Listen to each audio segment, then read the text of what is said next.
नमस्कार, न्यूज अंग बिहार के प्राइम टाइम बुलेटिन में आपका स्वागत है। मैं हूं आपके साथ उम्मीद सोएबा। आइए करते हैं खबरों की शुरुआत। सबसे पहले नजर डालते हैं आज की हेडलाइंस पर। मेयर ने पार्षदों के साथ दक्षिणी क्षेत्र का किया निरीक्षण। नवनिर्मित पानी टंकी से जल्द शुरू होगी पेयजल आपूर्ति।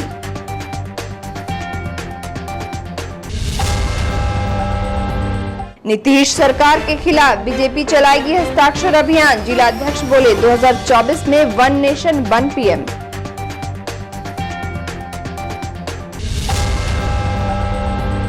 आजादी के 75 साल बाद भी गांव में नहीं बन सकी सड़क। जान जोखिम में डालकर नाव से पार हो रहे ग्रामीण।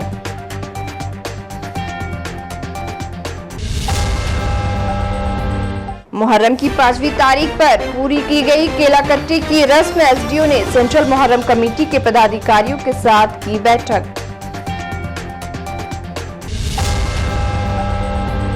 और सागर जी मुनिराज बोले जीवन है 3 पन्ने की किताब।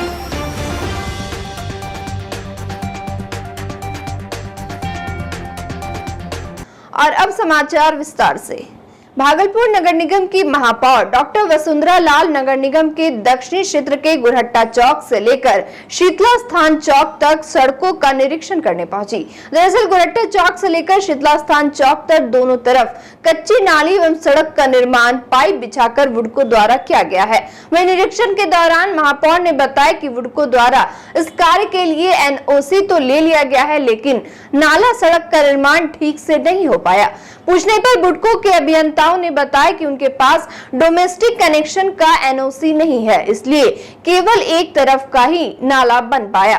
वहीं स्थानीय लोगों ने बताया कि कच्ची नाली एवं टूटी हुई सड़क के कारण पानी बढ़ने के दौरान रोड के दोनों तरफ से पानी निकलकर घरों में प्रवेश करता है और रोड पर परिचालन में आए दिन गंभीर दुर्घटनाएं होती रहती है। इसके बाद मेयर ने सिकंदरपुर स्थित बन रहे नए पानी टंकी का भी निरीक्षण किया, जिसमें बताया गया कि 2 से 3 महीने में नवनिर्मित पानी टंकी शुरू कर दिया जाएगा। निरीक्षण के दौरान deputy mayor doctor Salauddin Ehsan भी मौजूद रहे। आज हम गुरहट्टा चौक से शीतला स्थान तक निरीक्षण करने के लिए आए थे। इसमें बहुत समस्या आई थी, बहुत सारा शिकायत था कि लोग जब चलते हैं तो गिर जाते हैं, और बारिश जब थोड़ी सी भी बारिश होती है तो बहुत पानी जम जाता है और उसमें लोग नाले में गिर जाते हैं, रोड पे गिर जाते हैं। देखिए क्या समस्या है। इसमें हमने पाया कि बुडको वाले जो पाइप डाले हैं, एक तरफ डाले उसका एनओसी उन्होंने लिया, लेकिन रोड सही से नहीं बनाया, और दूसरे तरफ जो इन्होंने पाइप डाला है उसका एनओसी ही नहीं लिया आरसीडी वालों से। तो आरसीडी वाले इंजीनियर को भी हमने बुलाया था, और अमित जी जो बुडको के इंजीनियर है उनको भी बुलाया था। तो दोनों का जब तक कोऑर्डिनेशन नहीं बनेगा, समन्वय नहीं बनेगा, तो प्रॉपर काम नहीं हो पाएगा। तो दोनों को बुलवा के हमने निरीक्षण किया।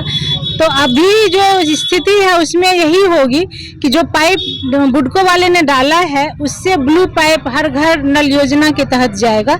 जब ये पाइप निकल जाएगा फिर उस पर ढलाई हो जाएगी प्रॉपर।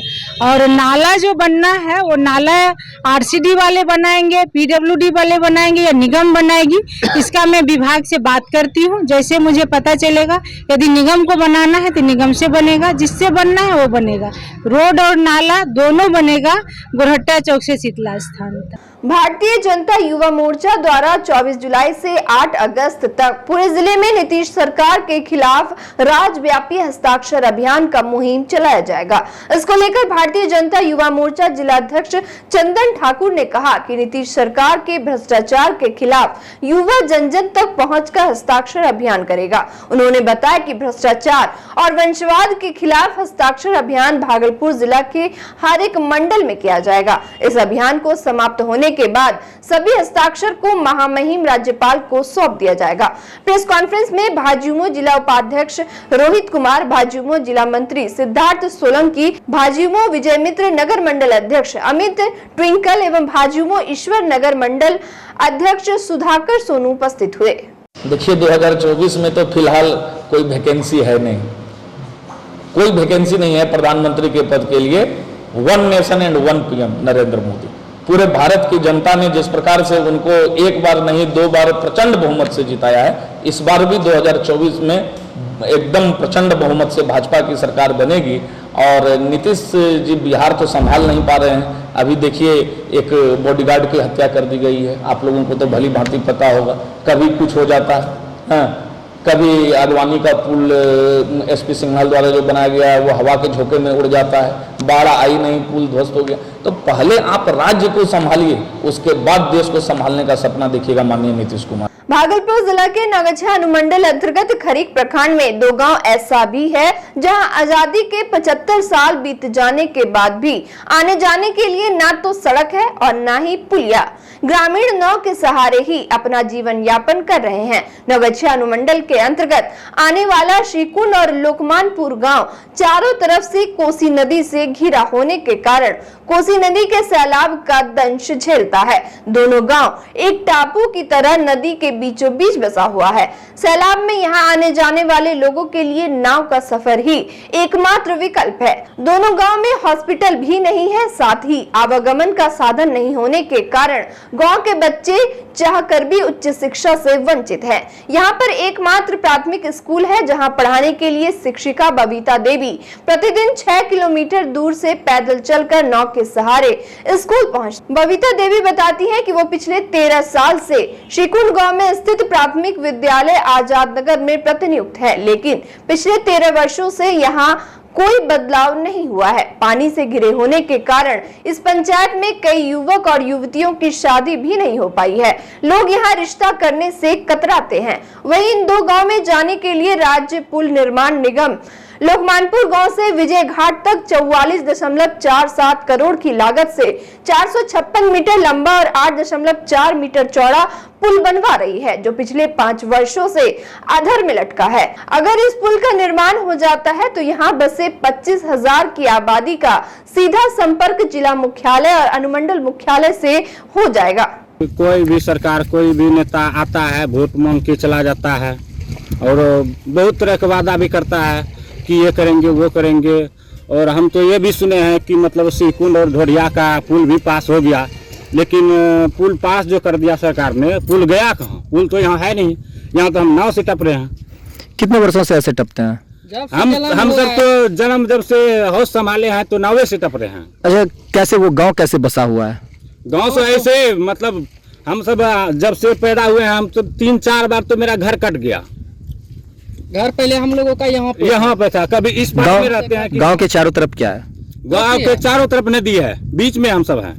अच्छा टाइप का। हाँ, बीच में चारों तरफ नदी है। अच्छा, कभी इमरजेंसी पड़ जाए या फिर किसी को कॉलेज जाना होता हो तो कैसे वहाँ से पढ़ाई कैसे होती है? कैसे स्वास्थ्य व्यवस्था को आप लोग? देखिए, सबसे पहली बात तो पढ़ने लिखने का तो कोई यहाँ भौंजे नहीं है। छोटा मोटा स्कूल है और यहाँ से पढ़ाई लिखाई तो हो ही नहीं पाता है। ज्यादातर मेरे गांव में अनपढ़ ही लोग रहते हैं। परेशानी यही होता है कि हम लोग डेली आते हैं और जाते हैं तो इसकी समस्या होती है कि ना मतलब पानी बढ़ जाता है तो ना कभी वहाँ कभी यहाँ टाइम पर नहीं पहुँच पाते हैं।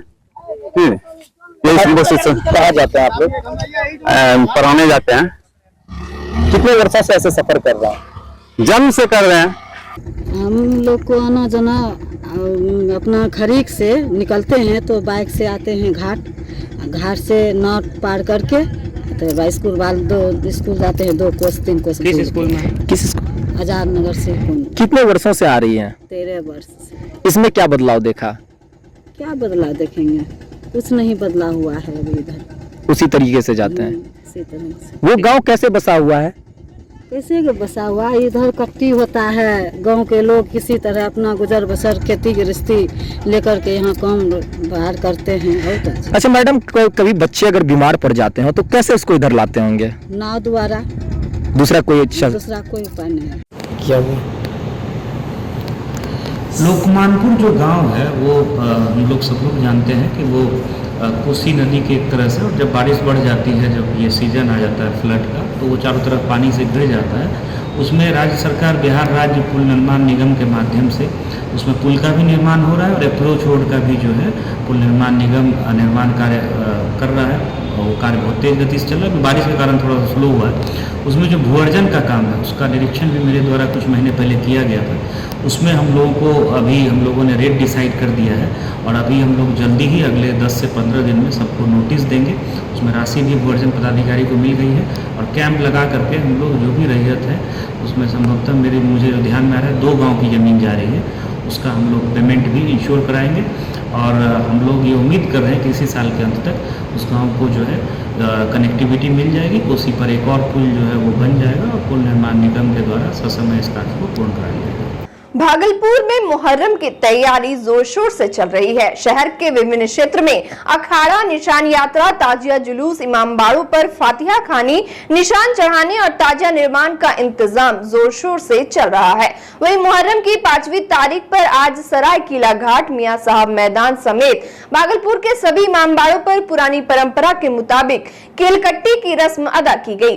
मान्यता के अनुसार मुहर्रम की 6 तारीख को इमामबाड़ा पर मिट्टी लाने की रस्म पूरी की जाएगी। इधर मुहर्रम को लेकर रविवार को मुस्लिम हाई स्कूल हॉल में सेंट्रल मुहर्रम कमेटी की बैठक आयोजित की गई।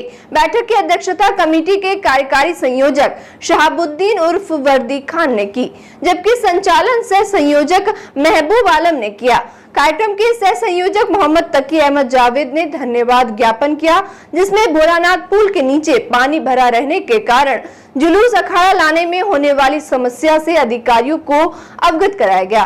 बैठक में मुख्य रूप से जिला प्रशासन की ओर से सदर अनुमंडल पदाधिकारी धनंजय कुमार, पुलिस प्रशासन की ओर से सिटी डीएसपी अजय कुमार चौधरी, नगर निगम के सिटी मैनेजर विनय कुमार यादव एवं सभी अखाड़े के खलीफा, मोहल्ले के अध्यक्ष और सचिव ने भाग लिया। सभी खलीफा ने अपने अपने इलाके की समस्या को रखा। सबौर, फतेहपुर, भीकनपुर सहित अन्य जगहों से आए खलीफा ने जल्द से जल्द सड़क की मरम्मत, जल जमाव की निकासी एवं साफ सफाई की मांग की। बैठक में दुर्गा पूजा समिति, काली पूजा समिति के लोग भी शामिल रहे। बैठक में प्रोफेसर एजाज अली रोज, निजाहत अंसारी, जुम्मन अंसारी, मिंटू कलाकार, जिनी हमीदी, भोला खान, मुन्ना खान, भगवान यादव, भोला यादव, सैयद जीजा हुसैन, मिर्जा कासिम हैदर, शेर खान, मुख्तार आलम, हीरा खान, वार्ड पार्षद अनिल पासवान, विनय सिन्हा, रेणु सिंह समेत समिति से जुड़े कई सदस्य मौजूद थे। देखिए अनुमंडल स्तर पे और थाना स्तर पे ऑलरेडी हम लोगों ने बैठक कर ली है। तो जो मुख्य बातें हैं वो हम लोग के सामने हैं, लेकिन इसके अलावा भी जो खलीफा हम लोग का था, मेरा और डीएसपी साहब के हम लोग इंडिविजुअली उनसे भी जो छोटी छोटी और जो समस्याएं थी उससे हम लोग अवगत हों। तो आज सभी खलीफाओं को सेंट्रल मुहर्रम कमेटी के द्वारा बुलाया गया। धन्यवाद देना चाहूँगा सेंट्रल मुहर्रम कमेटी का, वो लोग बहुत एक्टिवली इसमें है और लगभग 3 बैठक उनके द्वारा की गई है, जिससे बहुत सहूलियत होती है चीज़ों को आइडेंटिफाई करने और उसका समय उसमें सुधार लाने।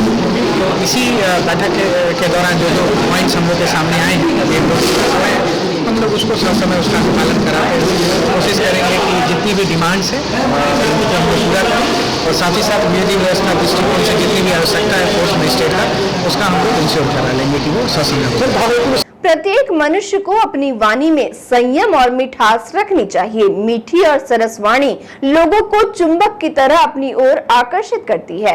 साथ ही कहा कि जीवन 3 पन्नों की किताब है, जिसमें 2 पन्ने भरे हैं। पहला पन्ना जन्म और अंतिम पन्ना मरण का है। बीच का पन्ना खाली है, जिसमें जिंदगी को कैसे जीना है ये हमें तय करना है।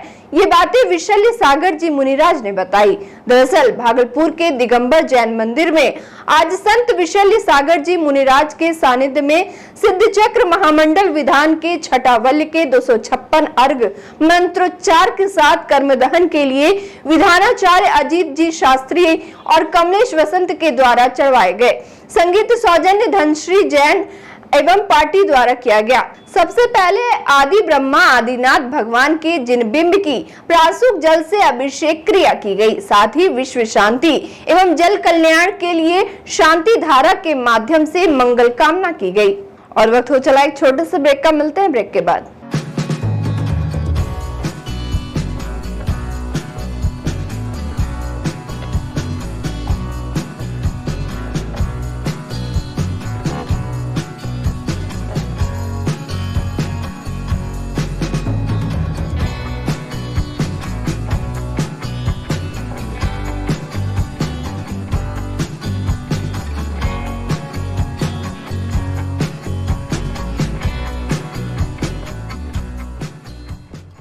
ब्रेक के बाद फिर से आपका स्वागत है। बढ़ते अगली खबर की ओर।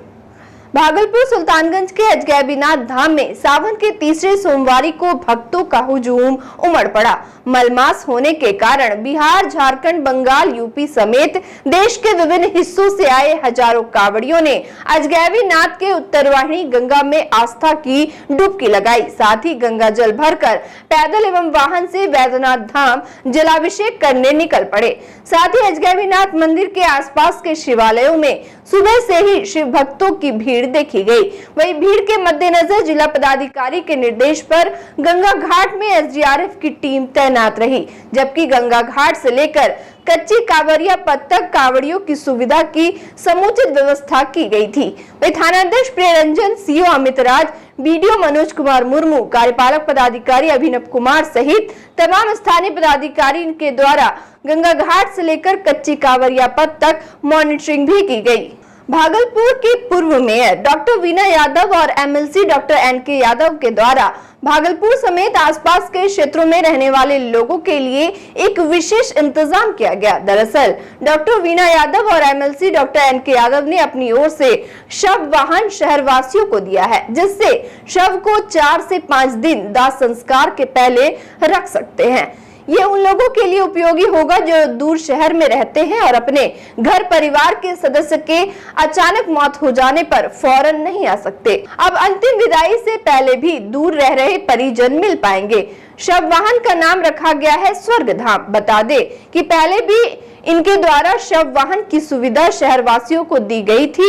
वहीं अब स्वर्ग धाम से लोगों को यह सुविधा मिलेगी कि अगर किसी का देहांत हो जाता है तो उसमें 4 से 5 दिन तक शव को सुरक्षित रखा जा सकेगा और परिजन आकर मिल सकते हैं। इस स्वर्ग धाम का आज विधिवत उद्घाटन किया गया, जिसमें पूर्व mayor doctor Veena Yadav, MLC doctor NK Yadav, नगर निगम के deputy mayor doctor Salauddin Ehsan के अलावे शहर के दर्जनों गणमान्य उपस्थित थे।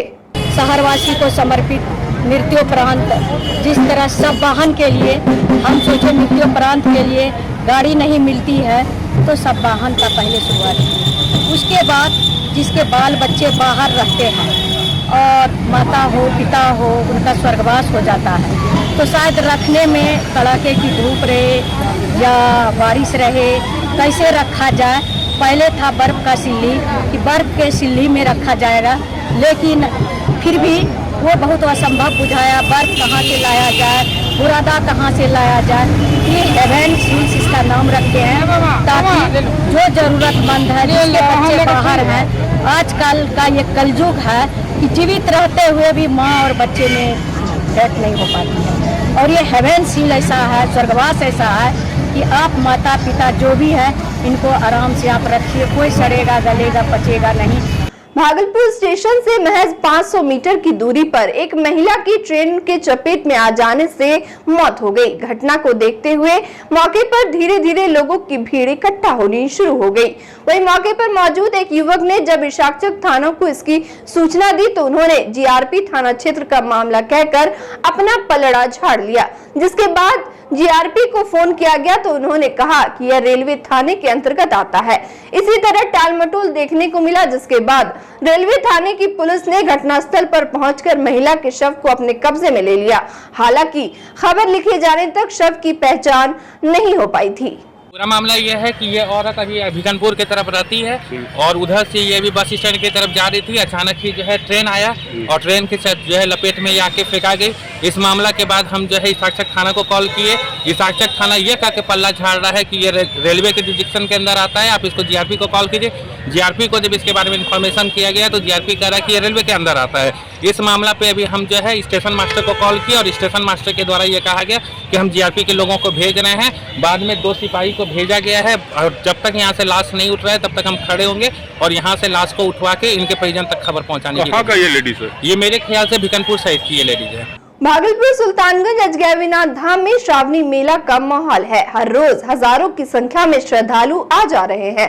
साथ ही जिला प्रशासन की ओर से सुल्तानगंज में कांवड़ियों की सुविधा के लिए कई तरह के इंतजाम किए गए हैं। वहीं बताते चले कि सावन मेला चालू होने के पूर्व जिला प्रशासन ने नगर परिषद सरकारी भवन में श्रावणी मेला को लेकर बैठक आयोजित किया था, जिसमें जिला प्रशासन के द्वारा श्रावणी मेला क्षेत्र में बूचड़खाना के दुकान लगाने पर प्रतिबंध लगाया गया था। था, लेकिन थाना के बगल में खुलेआम कानून की धज्जियां उड़ाई जा रही है। लोग धड़ल्ले से मुर्गा मटन की दुकान खोलकर चला रहे हैं। प्रशासनिक रूप से यह व्यवस्था बंद है किसी भी बुजुर्ग रहने के लिए।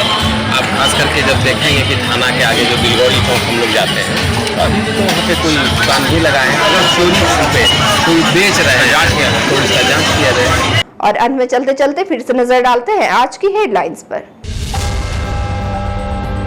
मेयर ने पार्षदों के साथ दक्षिणी क्षेत्र का किया निरीक्षण। नवनिर्मित पानी टंकी से जल्द शुरू होगी पेयजल आपूर्ति।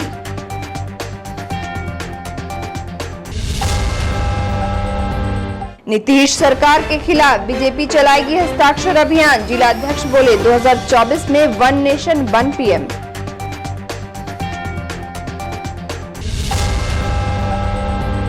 आजादी के 75 साल बाद भी गांव में नहीं बन सकी सड़क, जान जोखिम में डालकर नाव से पार हो रहे ग्रामीण।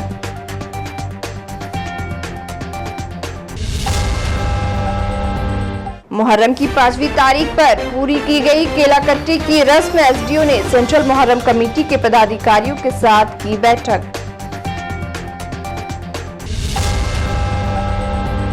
और सागर जी मुनिराज बोले जीवन है 3 पन्ने की किताब।